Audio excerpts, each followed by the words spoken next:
Well, Uncle Joe was a special person. He was very academically oriented, but very,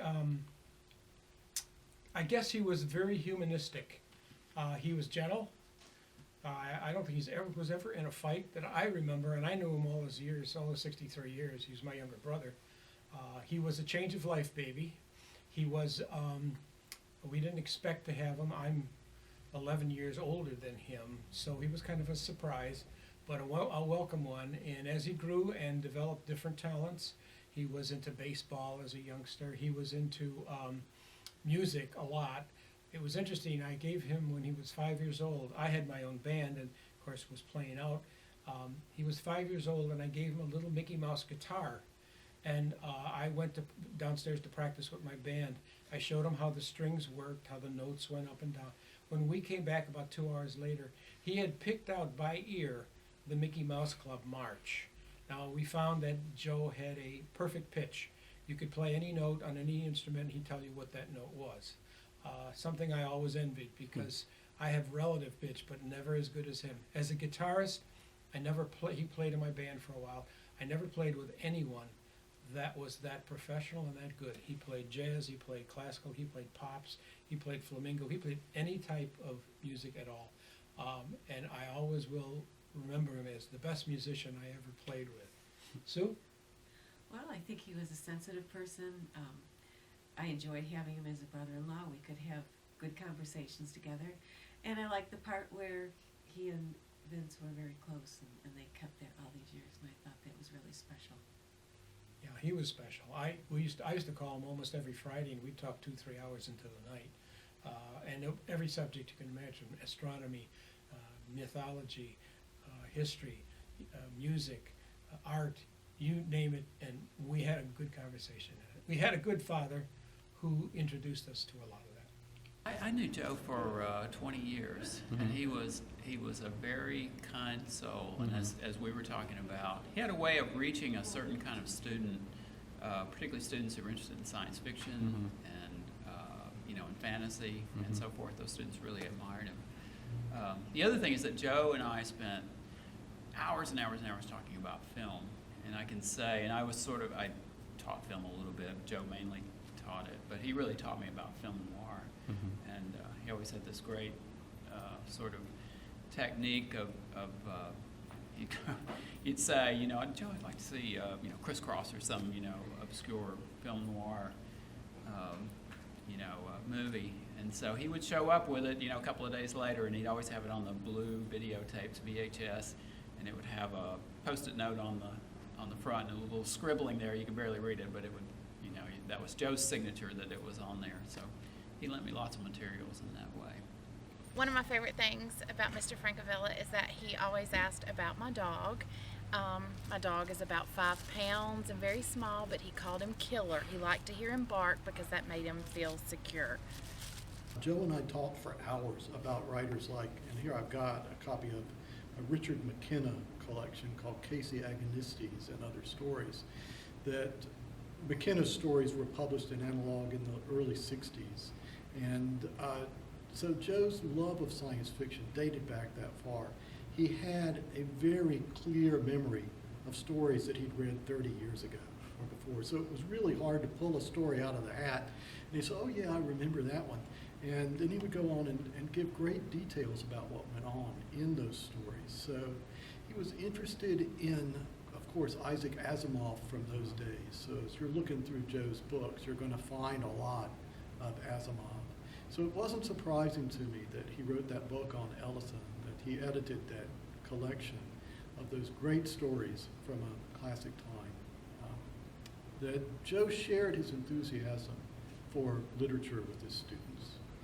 And that when I first started teaching World Lit at Columbus State, which would have been in 96 or 97, that Joe, he gave me a piece of advice as I was first framing what my modern World Lit class was going to be like. He said, make sure that you keep notes on what you're doing, because I have the feeling that you're going to wind up teaching that class more than once. Well, I think that class is the one that I've taught the most often since I set foot on ground here. I had no idea I was going to teach it at the time, but So every once in a while, when I find something marked in a book, I think about Joe saying, make sure that you keep good notes on what you're doing, because you're going to teach this class more than once. Because he lived thousands of miles away, I mean, basically, I didn't really know him that well in person, but probably my greatest memory of him is the phone conversations that we had that were just, it was amazing how he could talk to you for hours, literally 2-3 hours, and you wouldn't even, it would be fascinating the entire time. You would never lose interest, and he would never lose interest in you. He would always listen to you, and he would actually genuinely care about what you were saying. And then he would always, at our birthdays and Christmas, he would send us gifts, and every single time he would take things that we said in the conversation, he would know exactly what to give us and how, and we would every single time the gifts come, we knew there was something good in it because he had sent it to us, and he always knew exactly what to give, and he was just a great guy. Joe was incredibly thoughtful. He was shy, but he was very, very thoughtful. I see that with the way students have responded, is that it was very moving the way they responded to him. But I have 2 children who are now in middle school, but when we moved here, they were in elementary school. And I told them that I didn't know what movies they would like. And so ever since I mentioned that, he'll come in about once every 3 months or so with new suggestions for movies that my children would like. And then he would always ask me for updates on did they like it, did they not like it, and then he'd come up with new suggestions based on their interests. And it was really thoughtful because a lot of times we talk about work here, we talk about the other things, but he always remembered everything I said, and he'd bring it back up and he'd come up with new suggestions, which I loved. I met him, got to know him, I guess, a little over a year ago, I guess. I actually overheard him talking with somebody else about some science fiction stuff, and I was like, oh, let me listen in. And so I kind of walked up. I knew the other person he was talking to, and the more they talked about it, I was just, enjoying listening, and then I slowly started getting into the conversation myself. It was just great to find somebody that I could talk about it with. And over the next several months, up until just a couple months ago, we would stop and chat. And there was one time it's kind of comical, I had run into him upstairs on the first floor outside, and we started talking, and we just slowly migrated down the big steps outside. And by the time we finished up, what I thought was just a few minutes had actually been 45 minutes. I was just talking about, especially Edgar Allan Poe and the work that he had been doing on that, but on some of the other sci-fi series, some of the books that were out that we were both interested in. So it was really nice to be able to talk with him about that. My best memories of Uncle Joe are what a fantastic listener he was, and how he was so genuinely interested in everything you said and could remember what you said later, and was just very interested in fostering people and their interests. He was fantastic with my kids, and was a wonderful part of their life, and will be missed. Uncle Joe showed us a documentary about Ed Wood, who is a very bad film writer. In one of his works, he posted stock footage of a steel factory over dramatic dialogue. He was a nice neighbor. He really was. He wasn't really he? was a kind man. I really thought a lot of him. Mhm. He has a lot of students. He had students that lived over there, and they just praised his teaching. And the students up there, they thought the world of him. He must have been a fantastic teacher. Well, what I remember most about Joe is that we shared an interest both in soundtracks and traditional jazz music. And we would spend hours just talking about soundtrack, particularly John Barry, because John Barry was his favorite. I think it was his favorite. And he's certainly one of my favorites. And we would talk about soundtrack from film. We would talk about Miles Davis, a lot about traditional jazz. And now that he's gone, one of the things that I remember thinking after I heard of his passing was, now I won't have anyone to talk about those things with. And I'm going to miss miss that most about Joe, just the conversations we had about music and trading music and swapping CDs and things of that nature. But I'll miss the conversations most of all.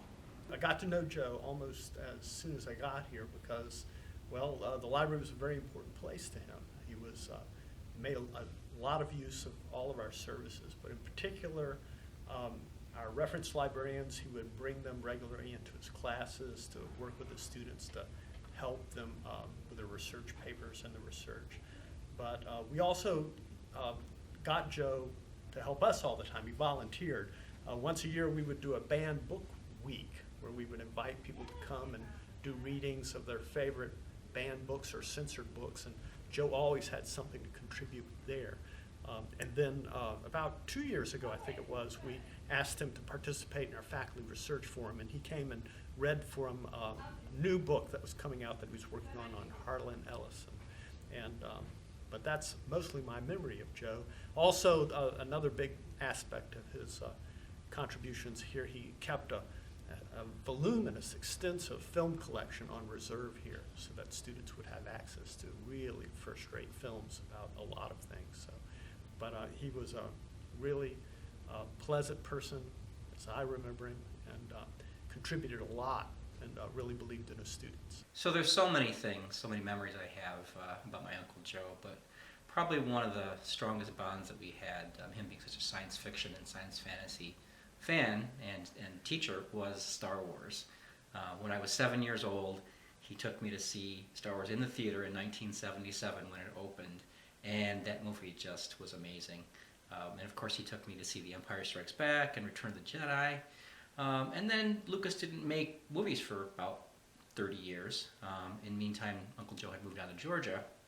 But coincidentally enough, when the prequels came out, every single time the new movie came out, I just happened to be in Atlanta at that time. So I've actually seen all 6 Star Wars movies with Uncle Joe. And that's a little sad because he died here now just a couple weeks before the new Star Wars trilogy comes out here. And, well, I tell you, when the lights go down in the theater and the Star Wars appears on the screen and the music starts, he'll be with me in spirit. He was just a really pleasant person to be around, and you kind of thrive on that as an apartment manager because most of your interactions are negative. You did something wrong and whatever, and he was always fun to talk to because it was never like a problem. It was always just, hey, how are you doing today, and catching up, which is really nice, and it helps you build those relationships with everybody, and he was one of the people that kind of kept an eye on everything for me too, so we'll miss him a lot. I've been told that when a student was told of Dr. Joe Francavilla's death, that student burst into tears. That story inspired the following poem. Young student, why do you cry? My mentor's gone. I don't know why. I miss the gentle, patient voice, the zest for life that was his choice. He gave me wings to lift me high, where dreams are rainbows in the sky. This dear companion now is gone, leaving me to carry on. Goodbye, Dr. Joe Francavilla. Thank you for touching our lives.